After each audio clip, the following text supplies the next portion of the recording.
Good afternoon, everybody, and thank you for joining us today. My name is Hannah Doman, and I'm a research analyst here at Georgetown Center for Security and Emerging Technology. While it is not the focus of our webinar today, I do want to take a moment to acknowledge that today is September 11th. It's a day of reflection and remembrance for our country as we honor the lives lost and the resilience shown in the face of adversity. I want to encourage us all to keep in mind the solemn spirit of remembrance, unity, and strength that this day represents for us all. Today, we are lucky to be joined by Dr. Jeffrey Ding to talk about his recently published book, Technology in the Rise of Great Powers. Before we dive into the discussion, let me share a few logistical points with you all. All attendees' microphones are muted.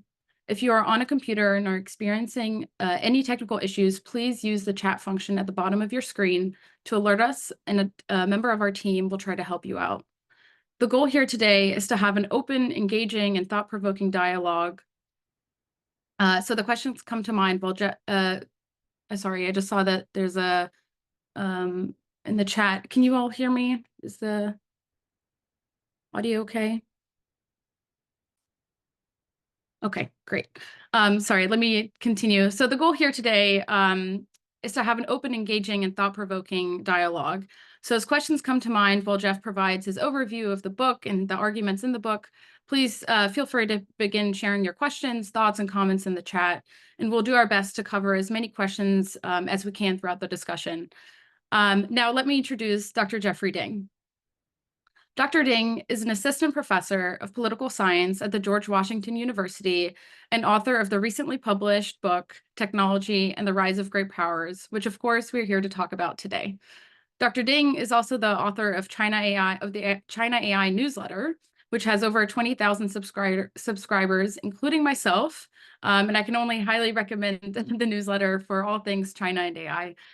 As a Rhodes Scholar, Dr. Ding received his PhD in 2021 from the University of Oxford and is also a graduate of the University of Ohio. Dr. Ding previously worked as a researcher at Oxford's Center for Governance of AI, as well as CSET. While we unfortunately never overlapped at CSET, I'm incredibly excited that you're here with us today, Jeff, to talk about your book that dives into how technological revolutions have influenced the rise and fall of great powers with implications for US-China tech competition today. Talk about a timely book. It is truly an honor and a privilege to have you here today. So I'll turn it over to you to provide an overview of the book and the arguments that you make within it. Great. Thank you so much, Hannah, for that generous introduction, and really looking forward to get your thoughts and questions as well as we jump into the discussion. So I'm going to go through an overview of the book, hopefully not longer than 15 minutes, and then we can jump into the discussion. I think this is a good way of framing how the US and China are thinking about an AI arms race today. And it's obviously that's something that touches on some of the major geopolitical trends of our time, some of the major technological trends of our time. But the starting point is that we have a very fuzzy picture of what it actually looks like, to the point where this layout, which would never actually happen on a chessboard, shows that there's a very confused understanding of how to even think about competition over emerging technologies. One starting point is to look at how do Chinese leadership and key policymakers and scholars think about the connection between technological revolutions and the rise and fall of great powers. This is a speech by Chinese leader Xi Jinping in July 2018 at the summit of BRICS nations in Johannesburg. BRICS are Brazil, Russia, India, China, and South Africa, represent large swaths of gross economic output and large amounts of population around the world. And so at that speech, Xi is connecting these past industrial revolutions and shifts in the development trajectory of humankind. And the summit, the theme of this summit in Johannesburg in 2018 was sustainable development in the fourth industrial revolution. So the leaders there are very much seeing new advances in AI and other emerging technologies today as similar to past industrial revolutions.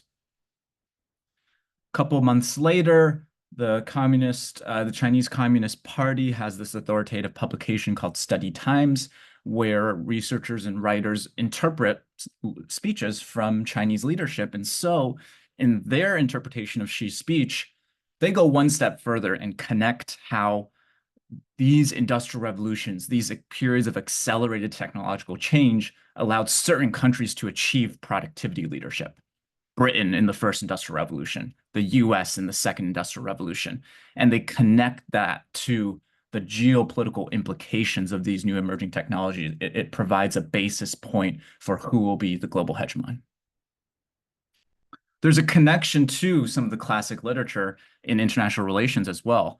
The prominent historian Paul Kennedy, in his book, The Rise and Fall of the Great Powers, identifies this causal chain, which is new technologies create these differentials in growth rates, which lead to shifts in the global economic balances. And then eventually that pattern of the rise and fall of great powers shapes political, geopolitical, and military balances of power. And today we're going to be focusing on that first step in the causal chain. How do these new technologies shift the global economic balance of power? Traditional argument, the existing theory, is what I call leading sector theory. And it is very much focused on which country corners critical technological advances in new fast-growing industries. And because they're the first to bring new to the world innovations in this fast-growing sector, they get to capitalize on all the monopoly profits. They reinvest those throughout their entire economy and become the world's productivity leader. And so Dan Dresner summarizes that very succinctly. A great power has acquired hegemon status through a near monopoly on innovation in leading sectors. I think this is a pretty influential perspective in policymaking circles as well. Just to flesh this out a little bit, there are all these historical examples of great leading sectors. So think cotton textiles innovations like Hargreaves spinning jenny in the first industrial revolution, automobiles, chemicals, steel, as these very fast-growing sectors that have huge amounts of exports are oftentimes identified as part of this classic sequence of great leading sectors. Today, I'm going to share this alternative account, this alternative theory, which I call general purpose technology diffusion theory. And the core argument is that general purpose technologies are not like other technologies. They affect economic power transitions in a way that differs from the traditional leading sectors account. And if you have a better sense, a better picture of how technology will actually make its mark on economic growth differentials in the long term, that's also going to shape the institutional factors that countries must adapt in order to take advantage of these technological revolutions. And today, in the book, it focuses on skill formation institutions, so education and training systems that widen the base of engineering skills associated with the general purpose technology are at the heart of my theory. So we'll dive more into the theory, but I want to give you an outline of the talk so you have a sense of what's coming. I'll flesh out the argument a little bit in more detail, and then I'll present some evidence, especially from the second industrial revolution. And then we'll conclude with some of the implications for US-China competition in artificial intelligence. A little bit more on the argument. I've talked a little bit about institutional adaptations. So new technologies present new demands. And for GPTs, they present a certain set of demands that countries have to develop institutions, policies. These could cover a wide range of other things, such as how is your system of industrial organization? Do you have a decentralized or a centralized approach to technology policy? But for my purposes, I'm especially interested in skill formation institutions. The leading sector account is very fixated on the eureka moment, that moment of heroic invention, and that also drives the institutions that matter the most. These are institutions that are helping corner profits in leading sectors. Maybe these are policies that prevent technological leakage. Maybe these are institutions that focus on cutting-edge R&D or training the best and the brightest scientists.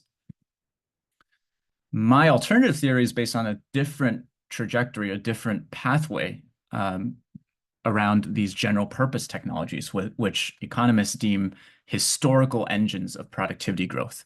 So these are so influential that they oftentimes precede a huge wave of productivity growth where one economy can leapfrog another.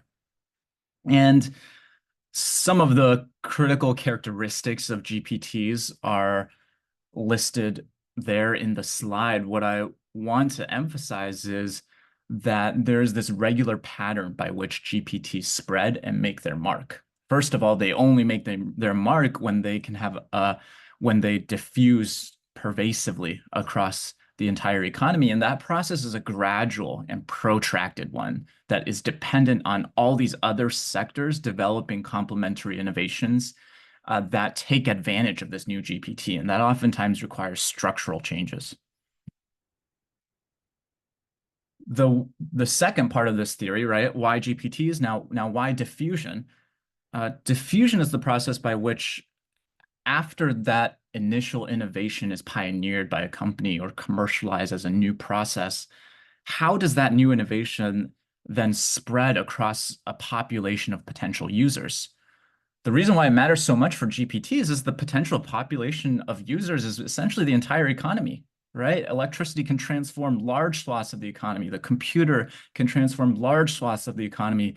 Same with AI, potentially. And so for GPTs, it's almost more about adoption and imitation, even for countries, the most advanced economies in the world. They have the great powers competing over technology. They're all going to have firms and frontier institutions and frontier universities in a GPT. You're not going to be able to stop one country from innovating in such a broad area. So the competition, the differentiating factor is more about adoption at scale across the entire economy. And so the institutions that I focus on are what I call GPT skill infrastructure. These are education and training systems that widen the pool of engineering talent. And that's especially important for GPTs because you need the skills to catch up to the technology, and also for a GPT to spread. All these different application sectors who have to develop their own complementary innovations have to get a sense of where the GPT sector is going. And so having a systematized and standardized body of engineering knowledge is really important for that. And that's why we see basically new engineering disciplines emerge after the advent of a new GPT, right? Mechanical engineering and mechanization, electrical engineering and electricity. Computer science is a very engineering-oriented discipline in the wake of the computer. So just to sum up, I've shown you two different theories, two different mechanisms by which technological revolutions can lead to economic power transitions. One country sustains productivity growth at higher rates than its great power rival over a long period of time. And these two mechanisms differ across these dimensions. We'll go through each of these dimensions in the case study. So I'm going to briefly present evidence from the Second Industrial Revolution case, where this is the 1870 to 1914 period. You have a period of very dense scientific innovations and very quick progress in technology. And you also have an economic power transition, what David Landis describes as a shift from a monarchy to oligarchy, from a unipolar to a multipolar industrial system, especially with the relative rise of Germany and the US and the relative decline of Great Britain. It's a key reference point for today, right? Whenever you hear someone say AI is the new electricity, they're calling back to this period. So it's really important that we get our understanding of this period right. And I benefit a lot from interdisciplinary work, especially histories that have gone back to revise dominant narratives of this industrial revolution. First thing to make clear is that based off of our data, the best data on historical changes in productivity and economic efficiency, it's the US, not Germany, that becomes the clear preeminent economic power, as the graph below shows. So it's really important to understand, how did the US take advantage of the technologies in the Second Industrial Revolution? On all these different dimensions, by which GPT, diffusion, and leading sector theory differ, the historical evidence favors GPT diffusion theory. On the time frame, we shouldn't expect GPTs to make a near instantaneous impact. They take decades to diffuse. Electricity, for example, one of the key technologies that sparked this new paradigm was the electric dynamo. Appears around 1870, but its impact on productivity growth in the earliest adopting country, the US, does not occur until after 1920. And so I've set a range of data, qualitative analysis that shows these technologies are taking a long time to make their mark. It's not necessarily a leading sector story, right? Chemicals is the fastest growing industry, but it's Germany that dominates chemical dyestuffs production and trade. The US is very late to develop these industrial R&D labs that are so characteristic of the strongest firms in this new industry. And so the impact time frame causes us to look for a different source of how these new emerging technologies allowed the US to become the leading economic power before 1914. And the key trajectory I point to is this development of machine tools and interchangeable manufacturing methods. So much so that the ability to shape these metals and wood materials in a very precise way allowed you to develop standardized parts, which just weren't a thing as much back then. And so this trajectory was much more about incremental continuous improvements based off of advances incubated much earlier, like the turret lathe in the mid-19th century. And eventually, by the time the US was rising as an economic power, that was the time when these new machine tools were diffusing at torrential proportions. And this widespread adoption of this interchangeable manufacturing system came to be known as the American system of manufacture. When it comes to what phase of technological change is most important when we're talking about differences between countries in the second industrial revolution, it's not about leadership in cutting-edge innovation. The US is not dominating the major innovations in these sectors, as data from this slide shows. And the quote from the British Institute of Electrical Engineers is especially revealing, where in electricity, the United Kingdom is not falling behind in terms of inventive genius. It's falling behind in terms of practical application. And we see that to be the case with the American system of manufacturing, where in terms of machine intensity, the US is outpacing its industrial rivals by more than double the rate. These European countries send all these study committees to the US to try to figure out, okay, what's the secret sauce? What's happening? Why is the US catching up to us and surpassing us? And it's about the eagerness with which the Americans are calling the aid of machinery. It's about the adaptation to almost all branches of industry, very much this general purpose technology trajectory. Last point, for leading sectors, if you're just focused on a few industries, you see the distribution of growth, distribution of technological change to be concentrated in a few industries. That's not the case in the US. It's widespread productivity growth, broad-based productivity growth that points to some sort of general technological change that is affecting all different sectors. Lastly, how does that map onto the institutions for skill formation? Well, I argue that the US was much better equipped to broaden and systematize mechanical engineering skills. Britain just simply did not produce enough, as the measures on engineering density that I cite in the book. But Germany's problems were it was not able to connect its mechanical engineering industry with the broader economy in a practice-oriented way. So there was no technical standards movement to systematize this knowledge. And crucially, if you look at data on curriculum from some of the representative engineering schools at that time, you'll notice that the two US institutions on the bottom have a much greater percentage of their curriculum devoted to practical exercises, whereas German mechanical engineering education at that time was much more oriented around oral theoretical instruction. Let me just flesh out the point very briefly in chemicals. We can unpack this more in the Q&A, but the one thing I want to share is the US is very far behind Germany when it comes to producing cutting-edge chemicals research. That's on the left.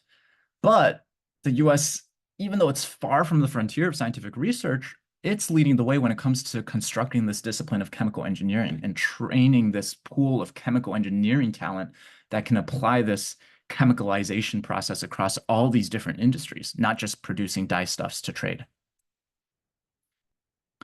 I'm showing you these slides just to give you a sense of where the book goes, right? We basically follow that same process I just did for the second industrial revolution and map it through the first industrial revolution and then the third industrial revolution, where there's a competition between US and Japan. And in all those cases, I see that the evidence favors more the GPT diffusion story than the leading sector story. Okay, so why does it all matter? Probably these are the questions that most of you are interested in. We wanted to get the theoretical grounding and some of the historical evidence first, but now it's pretty simple to apply some conclusions and lessons learned for competition over AI and the fourth industrial revolution. I would say most of the DC policymaking circles are overly primed on this leading sector model. So the National Security Commission on AI's final report, when it comes to the impact timeframe dimension, they think China will surpass the US off the back of advances in AI within a decade. It's Graham Allison, Belfer Center professor, Eric Schmidt, former CEO of Google. They write a report that gestures towards the main impacts of AI taking place in the 2020s. GPT diffusion model suggests a significantly different time frame. If you use these past revolutions as a guide, it should take many decades for AI to actually make its mark in terms of economy-wide productivity growth. When it comes to the phase of advantage, it's not about innovation, right? But so much of our analysis about how China is catching up to the US or on the verge of overtaking the US is about these innovation capacity indicators, cutting edge research and development, the most valuable frontier firms, the most exciting startups. If we switch our focus to GPT diffusion, who's able to actually diffuse AI throughout the entire economy, not just the frontier firms, but the small and medium-sized businesses in Western China, it's a very different picture, right? Past data on penetration rates of past information and communications technologies like cloud computing, industrial software, smart sensors, all these other digital economies, China significantly trails the US on all of these indicators. And if people are interested in more on that argument, I wrote this paper on China's diffusion deficit that's linked below. And when it comes to the breadth of growth, our policies should not be targeted at specific industries. It's more about this economy-wide support for GPTs to spread. And actually, the Chinese State Council, cabinet body, has pointed that out, has actually criticized this approach of just focusing on developing specific industries. I'll conclude with just a point that when it comes to GPT skill infrastructure and AI, the US is very well positioned. They lead in terms of the linkages between academic and corporate hybrid AI publications. US has higher numbers of AI practitioners based off of a wide range of different reports, including those from Tencent. And China faces a lot of challenges in this space. And I think for me, when I think about the policy implications, the US government is very much focused on dominating innovation cycles in leading sectors, right? Think about the export control policies, visa restriction policies on Chinese students. All of these are very much, we need to protect Fortress America and prevent another country from being able to pioneer major innovations. This is from a recent foreign affairs piece I authored based on excerpts from the book. I argue that we should instead prioritize sustaining the rate at which AI becomes embedded and spread across a wide range of productive processes. And it's drawing on recommendations of like past reports from CSET that I benefited a lot from, such as the one on the right here, where they're recommending that Washington focus on policies such as providing community colleges with greater backing to broaden the talent pool. And so I think it calls for a rebalancing of our technology strategy away from ensuring we control innovation in leading sectors and towards a GPT diffusion-centered approach. So there's the information on the book. You can get it anywhere you want. How nice does that look on the screen there? You too can have this in your Zoom background to signal that you're an interesting person, if that's the case. But I'll leave it there, and I'm really looking forward to the discussion and the back and forth. Perfect. Thank you so much, Jeff. I agree. I have the book right here, so encourage it. Looks beautiful in the background. But no, thank you so much. And I see that there's already a lot of questions coming in the chat. So keep them coming. We'll get to them. But I guess just using kind of the moderator benefits I have here, I'd like to kind of dive into something that you mentioned just shortly before closing your opening remarks, and that's related to the impact time frame of AI. And you address that this time, of course, you say that historically we've seen that GPTs or general purpose technologies take a longer time to diffuse, and in return then also produce substantial productivity payoffs. And that might, in the case of AI, might not happen until the 2030s or 2040s, or maybe even later. Right, that's a big unknown. And you address that maybe this time is different than previous cases. So I'm curious, I think you still argue that AI as a general purpose technology will face kind of similar implementation lags as previous GPTs, but I'm curious, what do you think will be the biggest barriers preventing us from realizing the productivity benefits of AI, sooner rather than later? Yeah, it's a great question. I think one of the main points of pushback to my application of the lessons learned from past GPTs to the current period is that we see the adoption of technology to be increasing in terms of speed. So maybe in the past, where you had much more hardware-based technologies, you had to build a lot of physical infrastructure for these technologies to diffuse. It might be easier to diffuse technologies that are much more software-based. And maybe societies are just more connected these days, so it's easier to spread innovations. I think there are still, I take those points, but I think there are still a lot of barriers uh, to sort of resolving this implementation lag you've talked about. First of all, you always have to have skills and talent catch up with the technology.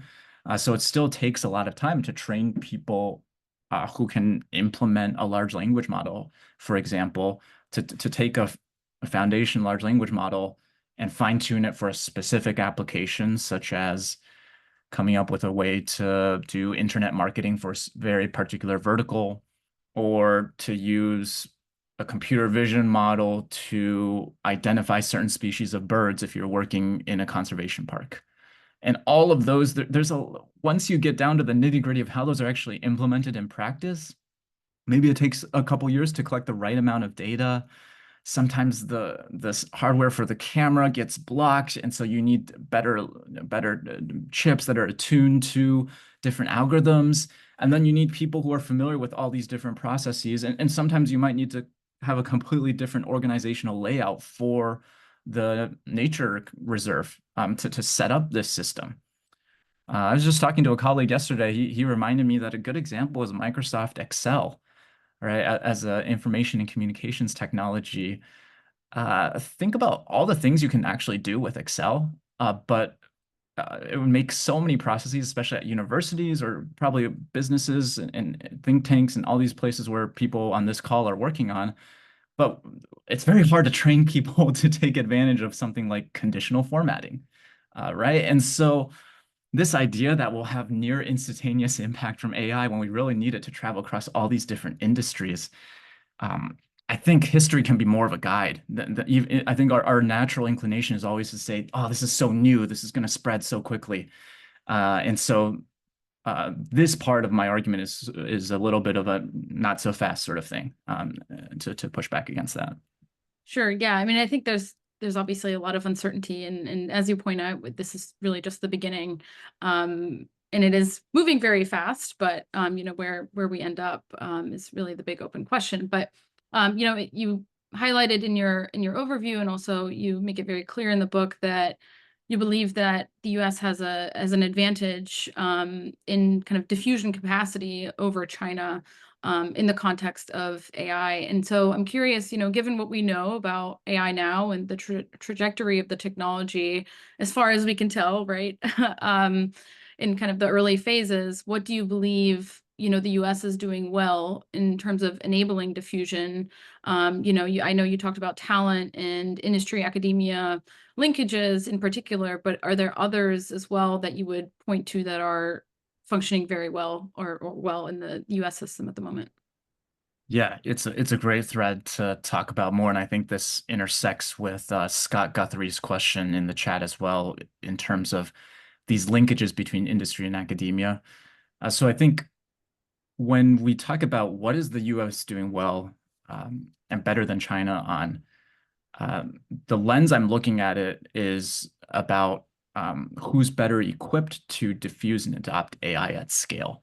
And so the book is focusing on one set of institutions, which is skill formation. So I'll talk about other ones as well, but let's start with talent because talent permeates everything. So in terms of talent, the U.S. is doing well in training a broad pool of talent. I think we have a broader pool of institutions that meet this very baseline quality benchmark for training average AI engineers. So I'm not talking about the schools that are producing the best and the brightest talent. I'm talking about in the data that I cite in the book, it's schools that have at least one researcher affiliated with the university that has published in an established global AI conference. So you just need one to meet this benchmark. China is home to 29 of those universities. The US is home to 159 of those universities. So once you get below the Tsinghuas and the Beidas and the Nanjings in China, there's not as deep of a bench, right, to sort of train all the AI engineers that you're going to need to take advantage of this general purpose technology if it does, in fact, become pervasive. The other point that I was making was about those industry academia linkages. And I think Scott is making a good point that my indicators are based off of the level of hybridity. So at least one industry person and at least one academia person as co-authors on the paper makes it a hybrid paper that shows that there's strong linkages. I'm not familiar that maybe the patent data shows there's much more joint patenting behavior from China compared to the US. I'll have to look more into that, Scott. But I would say the patent data can be a little misleading as well because sometimes Chinese organizations will have incentives to break up a patent that should be one filing into three just to juice the numbers. And so it's a little bit harder to evaluate that. I will say that from getting beyond the quantitative metrics and just looking into the qualitative analysis, Chinese media agencies like Xinhua have identified this lack of industry-academia interaction as one of the key barriers to China's AI talent cultivation and China's AI ecosystem. So I do think that there are a lot of challenges there for China to address. Yeah, no, and I think that, in the research that we do at CSET, we see a lot of, kind of the similar indicators.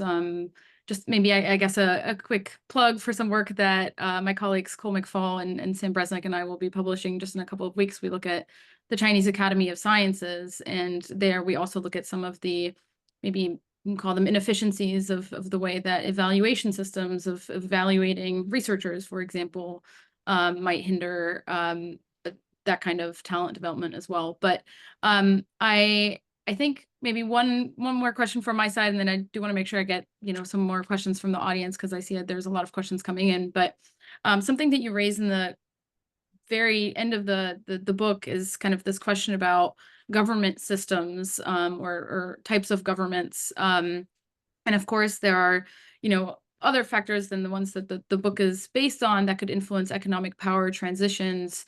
And as I just said, you identified government systems or the difference between the government systems in the US and China being one of those. So I'm curious to what extent do you believe that, the type of government system influences diffusion capacity in AI in particular? And I'm also thinking about, regulating AI, for example. So I'd love to hear your thoughts on that. Yeah, so the question is, what is the role of regime type as a variable in terms of how it shapes countries' ability to diffuse AI at scale? I think this has been a big debate in the past with respect to internet technologies, right? Is it democracies that are always going to be better equipped to adopt and spread and take advantage of the internet? That was sort of the first wave of scholarship. Then you had the second wave of people saying, look, actually, all these authoritarian states have been able to deploy the internet in this way, and they use it to suppress dissent. Now, I think the consensus now is that regime type might have an effect, but it's not determinative. There's scholarship that goes both ways. In my own statistical analysis that I do in the book, where I look at the rate of computerization across G20 countries and how that's shaped by whether and one of the variables that I use in that analysis is the polity score, which is which differentiates countries by regime type. That variable is not statistically significant in my analysis, but I think sometimes you just can't get at it with the data. Sometimes it's more helpful to look at what's happening now, and I think it certainly does play a role. I think when China released the interim generative AI regulations, I think this was April 2023, there were very, very restrictive regulations because they were concerned about these large language models spewing out politically sensitive content. And now since then, they have relaxed those, but I think for those 4 months, it significantly slowed down Chinese firms' abilities to trial their large language models and release them to the public. So yeah, I think Yeah. it's a really important factor. Just for the Agreed. scope of my argument, I had to focus on skill formation institutions, but definitely regime type is always lurking in the background. Yeah. Um, I, as I promised, I'm gonna pivot to some audience questions. But I'm actually gonna combine it with the question that I had myself. So, and this is related to some of the work that I do at CSET, which is very much focused on export controls and on semiconductors to China, of course. And I think there are a lot of questions about the effectiveness of controls, but maybe we can put that aside for a minute. And let's assume that the strategy does work. I think one of the questions, I have is, or just to maybe play devil's advocate here, is, the controls really are intended to slow China's development of AI. And so I guess, the question is kind of between what role does compute and the focus of compute kind of play or the assumption that compute power is kind of the benchmark for state competitiveness in tech, and also if if the controls are effective and are slowing kind of China's development of AI, does that necessarily mean that the diffusion of AI, is not is slowed, and that the US would be able to reap the greater productivity benefits from AI than China would be able to? Yeah, it's a great question. Obviously, a hot topic, and I'd also refer folks to Hannah's work on this, where her and her team at CSET have looked at like 900 different chips and analyzed how they're affected by the different controls. So there's a lot of depth of knowledge there. I would say for me, if you go back and read the Federal Register posting for the export controls, the stated rationale for the controls are to prevent chips from aiding China's military modernization and human rights violations. So presumably, as far as I know from the U.S. government's public statements, the controls are not meant to slow China's adoption of AI. Now, but let's take the premise of the question. So let's say the controls secretly, the U.S. does want to slow down China's adoption of AI. This would be a pivot to sort of more of an economic containment strategy. I think maybe they will have some impact in the short term. But I think most, as far as I know, when it comes to the adoption of AI, for example, if someone wants to, somebody at a small firm wants to fine-tune a foundation model and sort of apply it in their own business, in their own sector, in their own application scenario, the chips used to do that are not going to ever be covered by the controls. It's like much cheaper chips. So even if the intention of the controls is actually to slow down diffusion at scale, it's not fit for purpose, and it definitely won't be that effective on the timeline that we're talking about when it comes to this marathon competition over on AI. Yeah, I think that's I think that makes a lot of sense. So I think maybe so a question that was raised is basically, related to the theory of diffusion capacity and the metrics that we use or that you use to kind of measure the success of diffusion capacity or the capacity for diffusion. And I'm curious how you would put China's, leadership in 5G and other technologies in the context of this theory, despite, as you argue, lagging in adoption and diffusion capacity Yeah, indicators. yeah, thanks, Harrison. It's a great question in terms of how do we measure diffusion capacity? You're right that in some of these areas, right, 5G, I would put this more in like if you can sort of really push infrastructure construction from the top down, like when it comes from 5G, high-speed rail comes to mind as well. It is one area where China is good at diffusion. And the second area, I think, are consumer-facing applications. So you have all these like mobile app payment systems that spread really quickly in China. So I'm not saying China never diffuses things faster than the US, right? There's all these other factors at play. There's a lot of like what people say are the latecomer's advantage. When you don't have legacy systems, it's easier for you to build new ones, right? When you don't have the credit card system as established and entrenched, it's easier to do mobile payments. I think why I choose the indicators that I do for AI is AI, it's not something that you can mandate from the top down.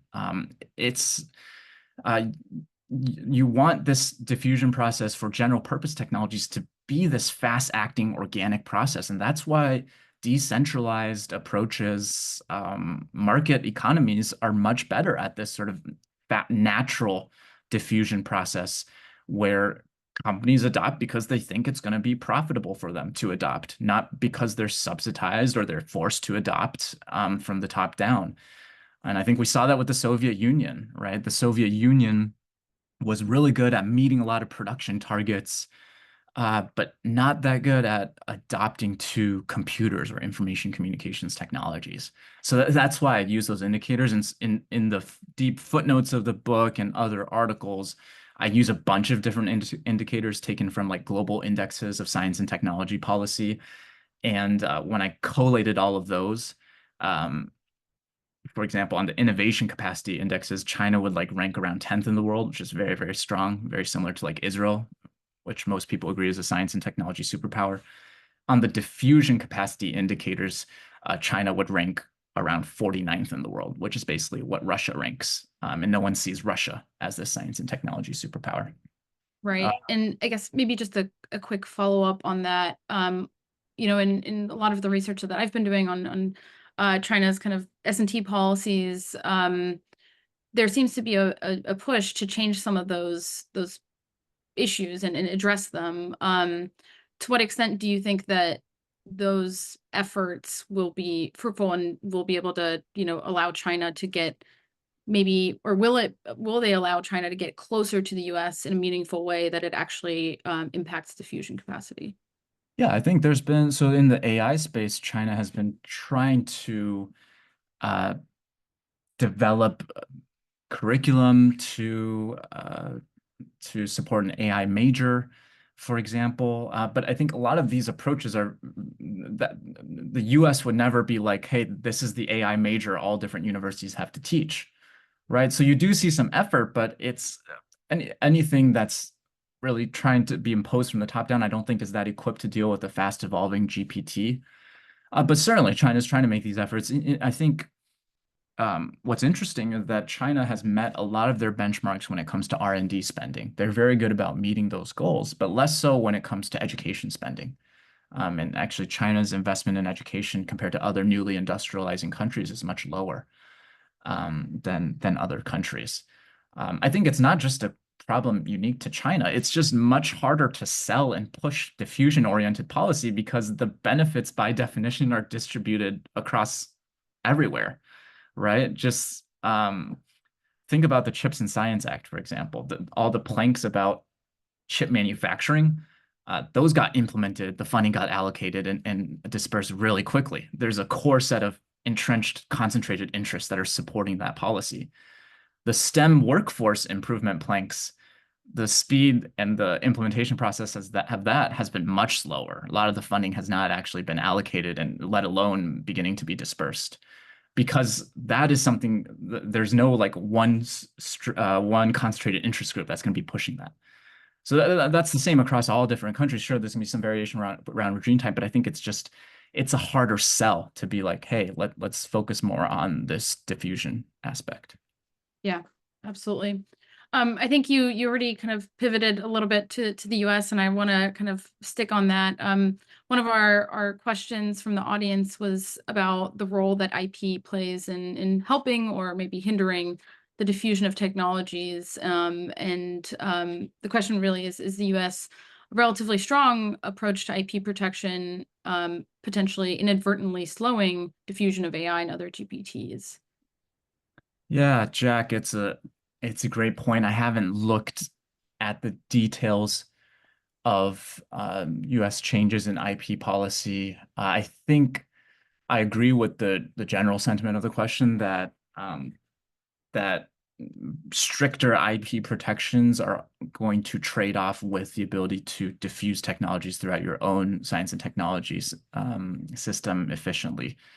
I do want to take that as a jumping off point to say the way I'm approaching it is not the be all end all, right? The US has to manage all these different national security interests and balance all these different costs and benefits. I'm presenting a conditional, which is if you are optimizing for great power competition in the long run with China, here is what you should focus on. There might be a lot of other things you care about where IP protection matters more. For example, if you're really concerned about some sensitive military technology leaking and that being a decisive strategic advantage for an adversary, that's another interest, right? That's really that we care about. And so you have to balance all those different interests. But if you're looking at it from the perspective of this book, I would agree with the point that there is that trade-off between being very protective about intellectual property and fast diffusion. That's why like open source is such an advantage. The US has a amazing open source software ecosystem. I've translated Chinese white papers where they point this out. They bemoan the fact that 66% of AI open source software is developed in the US, right? Now people are being concerned, why are you not protecting that, right? That's going to leak to other countries. But if but when you read Chinese policymakers and strategists, they're like, dang, we wish we had that. And they see that as such an advantage. So that's another way to sort of flesh out that trade-off you're talking about. Absolutely. I think we have a time for a couple more audience questions. One of the questions that I thought was very interesting is about, the person who's asking is wondering if you could talk a little bit about the variation in diffusion capacity within AI. Right. So AI, as you said, can mean so many different things and involves so many different components.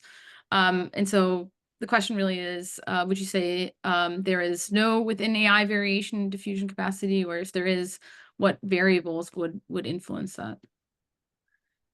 Yeah, it's a great question. So I haven't thought much about it. My natural instinct is to draw on specific examples. So think about facial recognition as one aspect of AI. That's a subfield of technology that China is going to be much more equipped to diffuse at scale and diffuse faster, just because you have public procurement offices supporting the development. There's just much more demand for a surveillance state in China versus the US. Uh, I think the thing that's interesting about that is I don't know if that's the type of AI diffusion that's productivity growth enhancing. Right? It's like just because your country now more precisely monitors your citizens, that's not necessarily going to lead to like the productivity boost that electricity and computers did in eras past. So I think when I think about within AI variation, it's more about what are these subdomains, the specific AI trajectories that can trigger this sort of broad-based productivity growth. So an example would be using computer vision to do machine defect inspection, sorry, manufacturing line defect inspection, just to see what's the quality of the products that are going through the manufacturing line. So indicators on the adoption of smart sensors across different industries, that's a good indicator for, okay, will you be able to implement computer vision for inspecting the defects on a production line? So those are the types of AI applications I would want to be tracking more closely. So, somebody actually just asked a question that is very similar to one that I wanted to ask as well. So, and that's focused more on allies as well, right? So obviously we've talked a lot about the US for a very good reason, and in China. But I think that that perspective does leave out the rest of the world. And I guess the question is it in the United States' interest to facilitate and encourage AI diffusion among allies? Kind of what does your work about GPTs and diffusion theory kind of suggest about how the US should maybe structure that cooperation with allies? Yeah, Jackson, I think it's a good point. It's not something that I focus on just because I'm looking more at like competition between great powers.